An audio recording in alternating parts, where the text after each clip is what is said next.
খেয়াল করে দেখবেন, অভ্যুত্থান হয়েছে, আমাদের সন্তানদের হত্যা করা হয়েছে, আমরা তার বিচার চেয়েছি।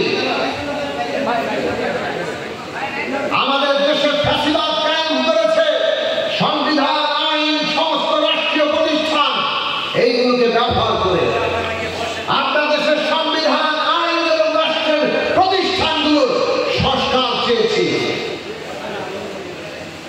আমাদের দেশে মানুষের ভোটের অধিকার কেন্দ্রে তারা একটা জমিদারি শাসন কায়েম করেছিল। আমরা মানুষের ভোটের অধিকার প্রতিষ্ঠার কথা চেয়েছি, আমরা নির্বাচন চেয়েছি। বিচার, সংস্কার আর নির্বাচন, এইটা এখন বাংলাদেশের প্রধান জাতীয় স্বার্থ। 18 কোটি মানুষ আগামী দিনে এই দেশকে নিয়ে উন্নতির দিকে যাবে, ভালোর দিকে যাবে নাকি তাদের দিকে যাবে, এটা নির্ভর করছে কিসের উপরে? বিচার, সংস্কার আর নির্বাচন আমরা ঠিক মতো করতে পারছি কিনা। কিন্তু দেখেন, ষড়যন্ত্র হচ্ছে।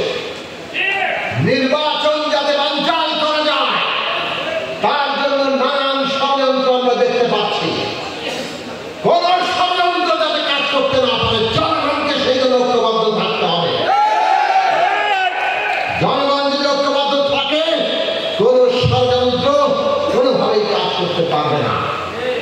আমরা বিচার চাই, আমরা সংস্কার চাই, আমরা নির্বাচন চাই, এবং এই বিচার, সংস্কার আর নির্বাচনের যে পথরেখায় সরকার দিয়েছে সেই অনুযায়ী বাংলাদেশের নির্বাচন হবে, সংস্কার হবে, বিচার হবে।